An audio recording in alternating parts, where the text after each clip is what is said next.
Whereabouts are you at the moment? I'm in my garage.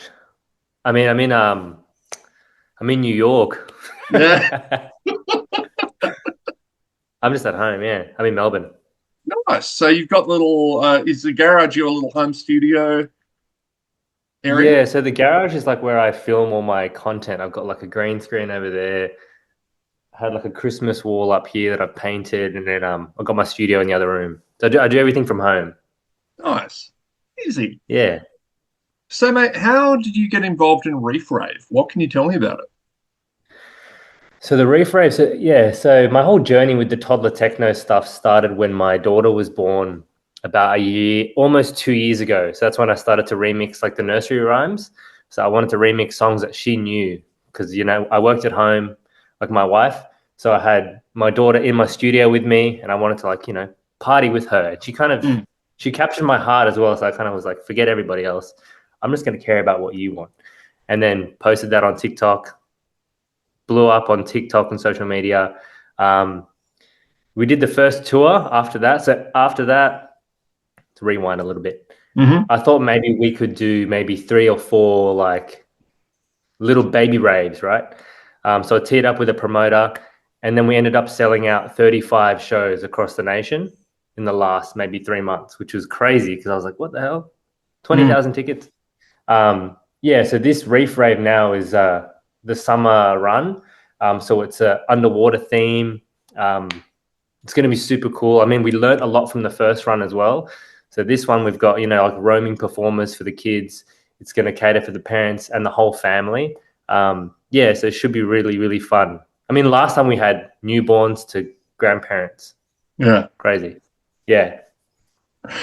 It is, that is exactly the kind of, not that it was a big secret, but that is exactly how I thought this would have gone. Like DJ has kid, and all of a sudden, like fatherhood is a trip, isn't it? Yeah, no, it's really cool, but I don't know if it's. I think because I've got a 13-year-old who lives in Sydney with his mum. Hmm. So I've been a father for a while, but that was more of like a co-parenting kind of thing. Hmm. But this time around, it's like I work from home. I'm with her all the time. It's just, and I don't know if it's because she's my daughter or something. It's just like hit like a different spot, and maybe because I'm a bit older, I don't know. It just kind of like it changed my direction of like who I care about. Hmm.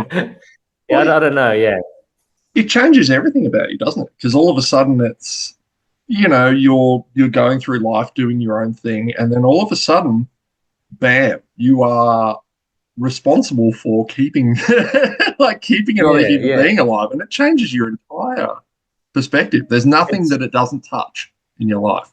I think it's so inspiring as well because when you look at toddlers, how they interact, they don't really care about too much. They live in the moment.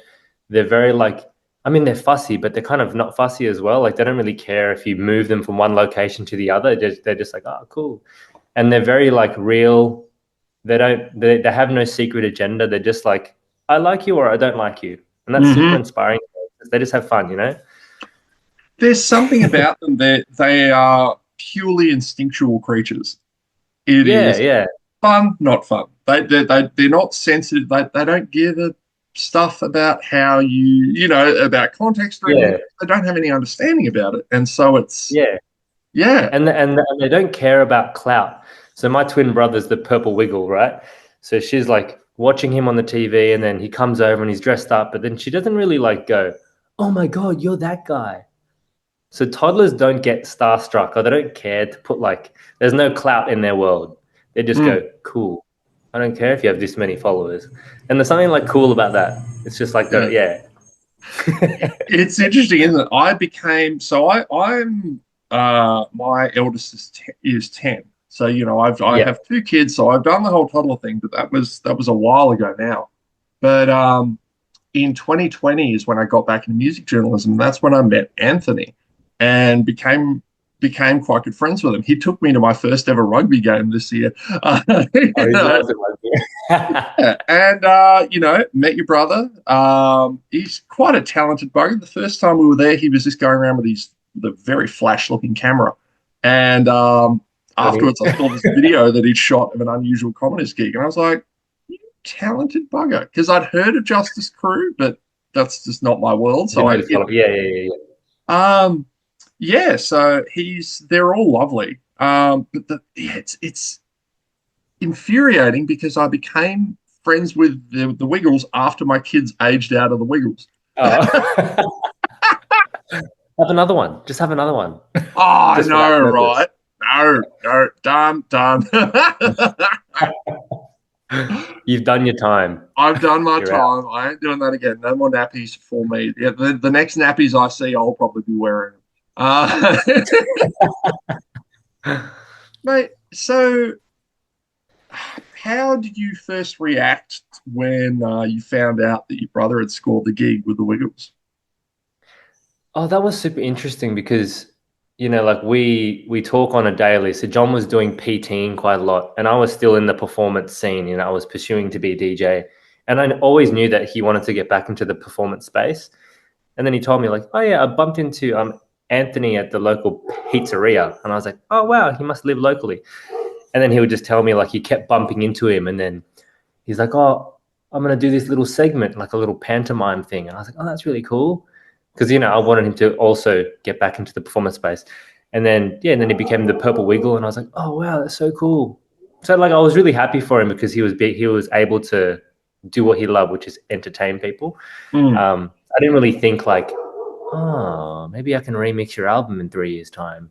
It is kind of like things just happen in a certain way. And that's just how it's just, I don't know, like the universe just plans these things and you just got to go with it. Yeah. So you guys are twins, right? Yes, identical twins. Wow. So who got the most talent? He'll say him, I'll say me. I think John's like he's always been stronger than me. And there was a point like we used to do athletics, and then he was the fastest sprinter, and then there was 1 year where I was the faster one. So that was my and then it was through the puberty years, and never let him. I don't know. Like we both do different things. We're the same, so we're pretty much one. We're one person, but yeah, we got the better half. I don't know. Well, I mean, he's carved out a new reputation as the hot wiggle. So, and you're identical to him.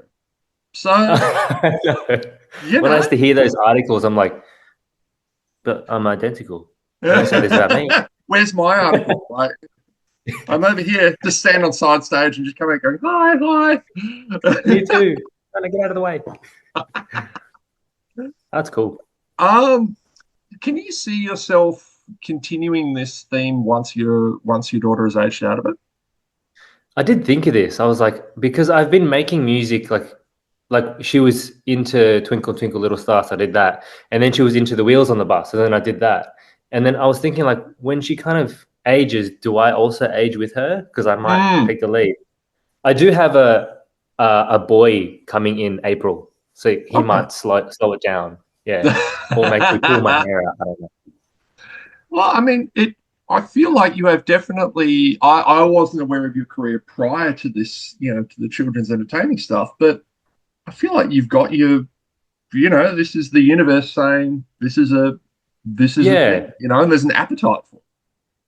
I think so, and I think the journey that I have been on from the Justice Crew era, it's all kind of life lessons to land me here, because I've learned a lot that I can apply to what I'm doing now, and also being full-time family man. It's kind of, I understand where things go, and I don't know. I feel like everything that I've learned has contributed to what I'm trying to do today. That makes sense. Absolutely, and children's entertaining is particularly when you're in the thick of it as a kid. When you have a kid, is that there are some that you get an appreciation for what is good and what you want to see more of, and you've also got those ones that you're like, if I ever hear that song again, I'm going to kill someone. And I imagine that being a parent yourself has given you a really good perspective insight of what is good. Yeah. 100%. I am the demographic. Yeah, because I'm sitting there and then I'm doing what these other parents are doing. We're scrolling on TikTok.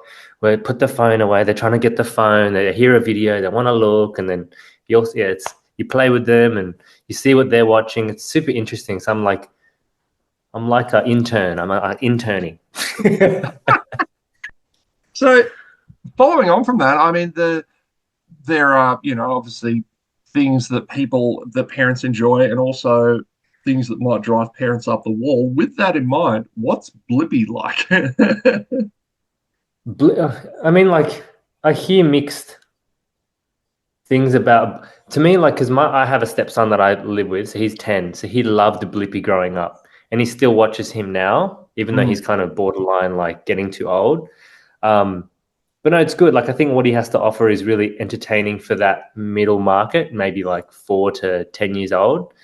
But yeah, surely, like, because I know what it's like to be, to know John being a kid's entertainer versus his real self. So I can tell when things are, for stage. I understand the back end side. Yeah. So he's like a normal person as well. It is so funny. We were walking through when my daughter was very, very young. We were walking through Dreamworld, and Jimmy Giggle. Do you remember him? No. Jimmy Giggle, Giggle and Hoot. It was an ABC kids show. Yeah, with the really high pitched voice. Yeah, and, that's right. We were like, oh, he'll be there. We'll go see him. And we rock up, and there's this enormous line, and we're like, do the old, jingle keys. Hey, maybe we'll go see the line or whatever. Yeah, I'm not waiting there. As we're turning away and kind of doing the old diversion, down comes Jimmy Giggle with his, I guess, minder in full costume, but having an adult conversation. And as he sees my daughter come up, immediately goes, hi. The voice just instantly rises up about 3 octaves. And what time's my break? Hey, kids. It just puts it on like that. And I'm like, that's brilliant. That's proper psychopath. Switch it on and off. Walked away from the kid. I told you to keep them away from me. Yeah, that's like me with these sunnies, because most of the kids, they know me from my videos with the sunnies on. So if I'm leaving a gig and I have them in my pocket, or if I see them at the airport, they're like, Lenny, the fun. I'm like, let me get my magic sunnies on. Yeah. So who is, as someone who has, I'm guessing, DJed a lot to both grown-ups and kids, who is the harder crowd? It's different. I think it was a big change. So I was doing like clubs and festivals and stuff, and then they're there, they're paying attention, they know what to do, right? And then kids, you're getting a mixture. So when you're looking in the crowd, there's some loving it, there's some dead staring at you doing nothing. There's like some crying, there's some enjoying. So it's like a mixture. With kids, you have to like give the energy to entertain them more than the adults. The adults, you can just you just play the songs, and then they know what to do. Yeah, kind of similar, but it's there's much more energy drained in the kid shows. Because you have to like, you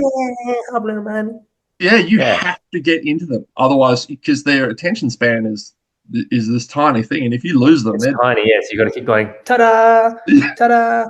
Yeah, magic. Oh, mate.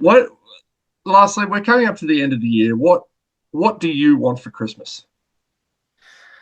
What do I have? Everything that I could want. Like, I'm not like I have, a beautiful family. I feel like I don't really need anything else. I said to my wife, I was like, all I need is maybe some new socks. Like, I'm genuinely happy with that. And like the Lynx packet, just the basic.